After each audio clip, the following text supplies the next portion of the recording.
I just read a story that talks about an amazing change. XRP's value reached an impressive $1,427, a big step forward that was made possible by the fact that 30% of the world's banks may accept it. At first look, 30% may not seem like much, but it's a big chunk of the banking industry. Ripple is said to be working with almost a third of the world's banks, which is very interesting. We have all the proof you need in this section. But the question is whether these banks are using Ripple to its fullest extent. It looks like not. We're going to talk about this subject in more depth today. We will also talk about some new information that says Ripple might be going public by the end of March. As the end of March draws near, this move could send the price of XRP through the roof, reaching an unbelievable $8.97 in just over a month. Hi Coins Alert family. Welcome back to the place where you can find everything about XRP. Before we get into the meat of today's post, let's quickly catch up. Please do me a small favor. Tap the like button, subscribe, and bell button to become a part of our wonderful group. Also, here's a heads up. As we get closer to 60,000 subscribers, we're getting ready for a huge XRP gift. It's really easy to enter the giveaway. Just do these 3 easy things. So be ready and tuned in. To make sure you get into the giveaway, don't forget to leave a code for Coins Alert in the comments.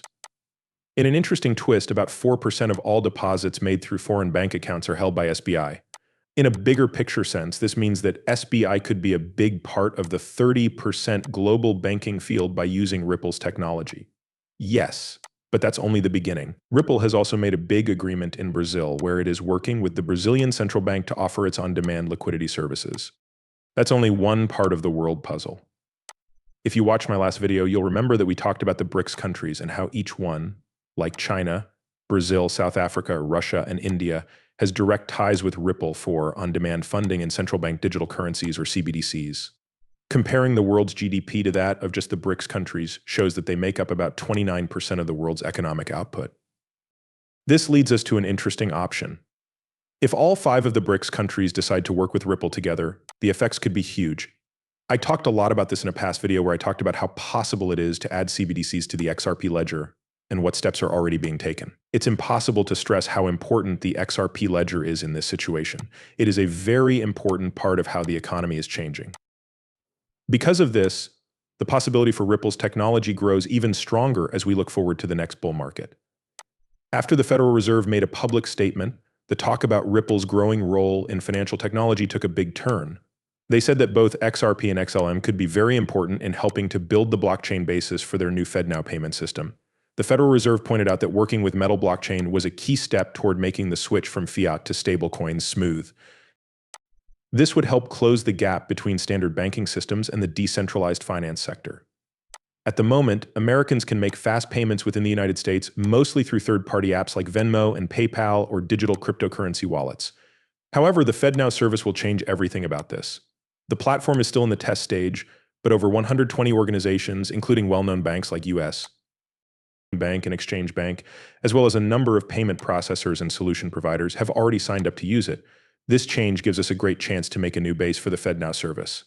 Not only shows that blockchain technology is becoming more accepted and used in traditional financial services, but it also marks a turning point in the relationship between traditional banks and the new world of decentralized finance.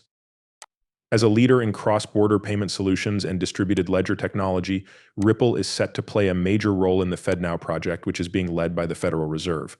Stellar Lumen's XLM, which is known for its blockchain-powered network that makes global transfers faster and cheaper, is also likely to be added to the FedNow ecosystem. This is where the story takes an interesting turn. A story caught the attention of the fintech world not long ago. XRP soars to $1,427 as 30% of banks around the world accept it. It's an amazing development that shows how blockchain and banking can change things. The story says that 30% of the world's banks are now using XRP for cross-border payments, which is what caused its amazing rise in value to $1,427. This amount of adoption shows that a huge number of people want XRP, which has sent its price to all-time highs. The rising value of XRP on the market is not only good news for Ripple, but it could also be very good for buyers. The story gets more interesting when it's revealed that XRP's market share is almost at or above 30%, which points to even wider use in the world's financial systems. In a shocking development just 6 days ago, it was said that XRP transactions could go over $1.2 quadrillion, which would make its price possible $10,000. Today is a huge change because financial institutions are starting to use the XRP system and its digital assets in more ways. The news is out and no one can change it. The buyback scheme from Ripple is no longer just a guess. It's becoming real faster than anyone thought it would. Ripple Labs, the company that created XRP, is not only thinking about buying it, it is already doing so. As pointed out in a recent story, Ripple starts a large buyback and retires nearly 1 billion XRP. This shows that a lot of people are sure about XRP's value and its future in the financial world. The story gets more complicated when it comes out that the Federal Reserve is not just watching from the sides, but is very interested in making XRP a central part of global payment systems. If central banks around the world start using XRP more widely, its value could skyrocket to between $12,000 and $22,000 per coin. This has huge effects. This huge increase in value shows how XRP has the ability to completely change the way global finance works. It has also been confirmed that Google's insights are in line with this path, which supports the Federal Reserve's plans to use XRP as a global payment option because it is so flexible. This set of events is a big step forward for Ripple and XRP. It puts them at the forefront of financial innovation and could change the way payments are made around the world. As promised, we have some shocking papers that were leaked and are about to tell you about them.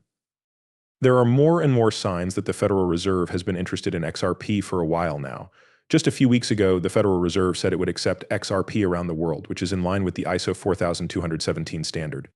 This big plan was supposed to be put into action by the end of 2023, but there were delays that weren't expected.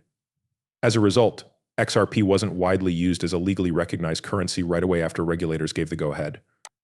Now, XRP is mentioned with other well-known currencies like the US dollar, the euro, the British pound, and the Canadian dollar, which are all issued by governments or central banks. But the story gets more complicated when it comes out that the Federal Reserve wants to use the XRP digital asset. Google Reader Insights show that Kikuchi, a government figure who supports using XRPL's public chain, said that a side chain should be made. Kegi, an expert, says that this plan would let Federal Reserve funds work directly with new ideas in the private sector. This would make it possible for people to work together and make huge strides in technology. This is just the start. The head of the US Federal Reserve, Jerome Powell, has made it clear that big investments are being made to create new independent settlement systems in the US. This means that financial technology and digital assets are about to go through a transformative time. Do not forget that I am not a professional financial advisor. The information in these movies is only meant to be entertaining. Before making any financial decisions, I always tell my viewers to do their own study and talk to professionals. Thanks for listening. Do not forget to hit the follow button and give the video a thumbs up if you liked it. Also, make sure the alerts are on so you know right away when I post something new. In the next movie, I can't wait to catch up with you. Be careful.